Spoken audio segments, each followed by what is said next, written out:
मैं काफ़ी दिन से ढूँढ रहा था कि मुझे कहीं मिले जीवन के क्या सिद्धांत हैं, कैसे जीना चाहिए, कब सोना चाहिए, कब जगना चाहिए, क्या खाना चाहिए, क्या धारण करना चाहिए। मुझे ऐसा लगा कि ये सब बेवकूफ़ी है, क्योंकि किसी एक रास्ते का कहीं भी जिक्र नहीं मिला और तथ्य ऐसा कि मेरा सच में मन खट्टा सा हो गया। तो निर्णय पर मैं पहुंचा कि मेरे जीवन के जो सिद्धांत होंगे वो कुछ भी नहीं होंगे। मुझे जिसमें सहूलियत होगी मैं वैसा करूँगा। मैं मेरे मन के अनुरूप अपनी खुशियों के लिए जो करूँगा वही मेरा सफल जीवन का आधार होगा। और है भी ऐसा, हर व्यक्ति विशेष में कोई अपने ईश्वर को ढूंढता है, किसी अन्य धर्म पर चलता है, किसी की उपासना करता है, किसी के सामने घुटने टेक देता है, खुद को बड़ा तो कभी खुद को बराबर समझता है। तो मुझे लगा कि ये चीज़ स्पष्ट करना चाहिए कि जीवन जीने के लिए किसी बंधन, जिसे कि सिद्धांत कह लें, ज़रूरी नहीं है बिल्कुल भी। मैं कुछ बातों का ध्यान रखता हूँ कि क्या करना चाहिए, क्या नहीं करना चाहिए। सुबह उठने के बाद, मैं नित्य कर्म से निवृत्त होने के बाद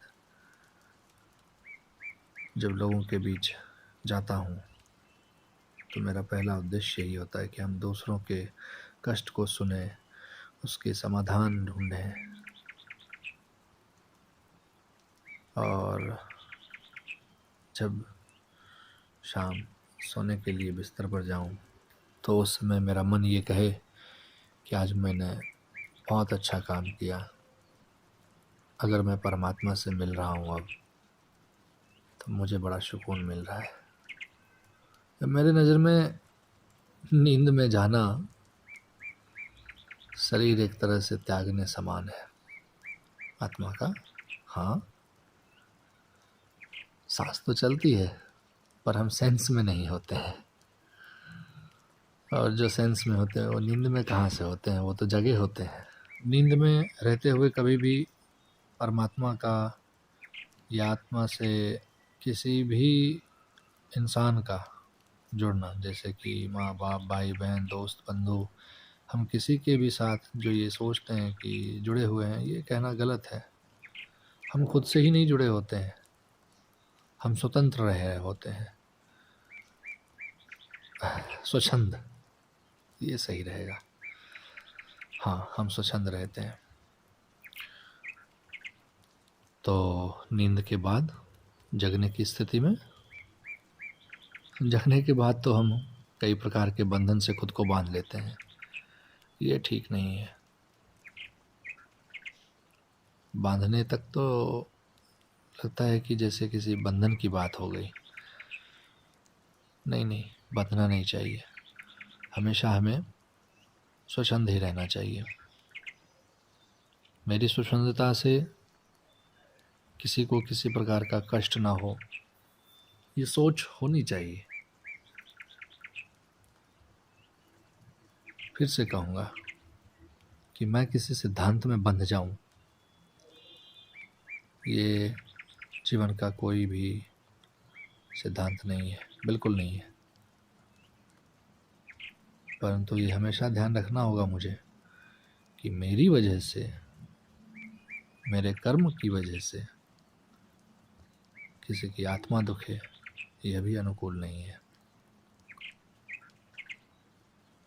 इंक्लूडिंग सेल्फ, खुद के लिए भी। हाँ, यही याद रखना है कि मेरी किसी आदत से, आचरण से या कर्म से मुझे आने वाले कल के लिए भी किसी बड़ी मुसीबत का सामना न करना पड़े। क्योंकि जो लोग मुझसे जुड़े हैं उनकी आत्मा भी तो दुखेगी यदि मैं दर्द में रहूँगा तो मुझे अपनी रक्षा भी करनी है। तो उसके लिए जो एक दिनचर्या होता है वो मौजों में होनी चाहिए। किसी क्लिष्ट या सड़े गड़े अटपटे से नियम कायदे कानून से बंधे नहीं होने चाहिए कि मैं ये पहनूं, ये मैं खाऊं, ये मैं धारण करूं, ये मैं ऐसा करूं, मैं वैसा करूं, मैं किसी जगह जा कर के भाषण दूं। नहीं नहीं नहीं, ये सब बिल्कुल नहीं। मैं किसी सिद्धांत के आगे घुटने टेकने के बजाय अपनी आत्मा को खुश रखने और मेरे साथ जो भी हैं या मेरे से बड़े जो भी हैं, मैं उनमें खुशियाँ देखने की इच्छा रखता हूँ और उसके लिए जो बन पड़ता है वो करता हूँ, वो करना चाहिए भी। अपना कर्म जिसे मैं धारण करूँ, अपना कर्म जिसके लिए मैं प्रेरित हूँ, अपना कर्म जो मैं करूँ, बस ऐसे ही सिद्धांत हैं जीवन के। बाकी मैं मेरे लिए छोड़ कर के किसी और के लिए जीऊँ, उसके लिए सांसें लूँ, उसकी चिंता करूँ, उसके लिए परेशान हूँ, ये नहीं है, ये नहीं होना चाहिए। बल्कि होना चाहिए जो आप कर सकते हैं कीजिए, जो नहीं कर सकते हैं तो फिर दूसरा रास्ता इख्तियार कीजिए। मेरे चाहने से किसी को कुछ मिल जाए ये कहना सर्वथा अनुकूल रहेगा, इसमें संशय है। मेरी इच्छा या मेरी चाहत तभी फलीभूत हो गई जब उसके पीछे एक निस्वार्थ भाव से कर्म किया गया होगा। वह कर्म जो सदैव फल की तरफ आकर्षित करता हो। और मुझे लगता है कि इसके लिए व्यक्ति के अंदर स्वयं की प्रेरणा होनी चाहिए। व्यक्ति अपने अभिभावक, परिवार, समाज इनको देखता है, सीखता है और वैसा व्यवहार करता है। हाँ, अंधेरा और उजाला दोनों ही पहलू है। किसी के अंदर बहुत ज़्यादा उग्रता रहती है, किसी के अंदर शांति रहती है, किसी के अंदर अच्छाइयाँ रहती है, किसी के अंदर बुराइयाँ रहती है। तो जिनके अंदर बुराइयाँ रहती है उसे भी सुधारा जा सकता है। उसके लिए अनुकूल वातावरण पैदा करके उसे सुधारा जा सकता है। मैंने एक कहावत सुनी थी कि कुत्ते की दुम टेढ़ी की टेढ़ी ही रहती है, कभी सीधी नहीं होती है। तो देखिए, अगर कोई भौतिक विकृति है कहीं तो उसे नहीं सुधारा जा सकता है, उसमें छेड़छाड़ करना भी नहीं चाहिए। लेकिन प्रयास किया जाए जिससे कि उस विकृति के कारण उक्त जातक को जो कष्ट हो रहा है उससे सुकून मिल जाए, ये तो प्रयास किया जा सकता है। हम कुत्ते की पूंछ को क्यों सीधा करने के लिए जाए? क्या तकलीफ है भाई? कुत्ते को कौन सी भोजन पच नहीं रहा है उसके टेढ़ी पूंछ के कारण? ये तो मूढ़ता वाली बात हुई। कोई किसी प्रकार की दिव्यांग की वजह से अपने नित्य कर्म में तकलीफ पाता है और उस दिव्यांगता को हम दूर कर सकते हैं तो हमें प्रयास करना चाहिए।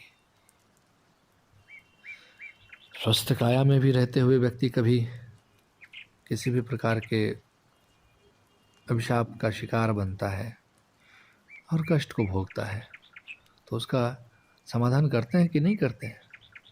अरे सीधे शब्दों में कहूँ, भाई हाथ टूट जाए या पैर टूट जाए तो उसकी मरहम पट्टी करते हैं कि नहीं करते हैं? करते हैं। नहीं करते हैं तो वो यथास्थिति रह जाती है फिर। लेकिन जब हम करने में सक्षम हैं और वह करवाने में सक्षम है, और जब दोनों की रजामंदी होती है, तो फिर डॉक्टर रूपी देवता वहाँ पर करता तो है ही, अपने मरीज के लिए नहीं करता है, अवश्य करता है। फिर वह पूर्व की भांति भले नहीं दौड़ पाए, लेकिन चलने में तो सक्षम होता है। तो मेरा मानना है कि एक दूसरे की सेवा भाव, बिना किसी कट्टरता के। अब मान लीजिए कोई कहे कि मेरे इर्द गिर्द या साथ रह रहे व्यक्ति बहुत कट्टर हैं, क्या करूं मैं, कैसे जीऊं? अरे तुम्हारे जीने के लिए किसी सिद्धांत को या किसी चीज़ को फॉलो करो, उससे बेहतर है कि तुम अपना तरीका ईजाद करो। कोई सिद्धांत की आवश्यकता नहीं है तुम्हें, क्योंकि हर व्यक्ति का अपना अनुकूलता है। नहीं है क्या? अवश्य है। कोई सर मुंडवा के रहने में बिलीव करता है और सुकून पाता है, तो कोई सर के ऊपर घोंघे को रख करके, कोई बड़ी बड़ी बाल को बना के दाढ़ी को बढ़ा के रखता है, कोई किसी तरह की कटिंग रखता है अपने हेयर की, तो वहाँ भी तो अनुकूलता है। अच्छा, कहीं एक समूह में एक ही प्रकार के लोग होते हैं खास तौर से, तो क्या उनके विचार सभी के एक हैं? उनके देखने की नज़रिया सबके एक हैं? उनकी हाइट सभी की एक है? उनकी वेट सभी की एक है? नहीं, बिल्कुल नहीं है ऐसा, बहुत अंतर है। तो स्पष्ट सी बात है कि अपने जीवन के लिए अपनी अनुकूलता, अपने सिद्धांत स्वयं बनाएं आप, और इस प्रकार से वो हों कि आपका कल्याण और अन्य का कल्याण, यही मंत्रणा हो, ना कि आपकी वजह से आपको भी औरों को भी कष्ट होता हो। ओ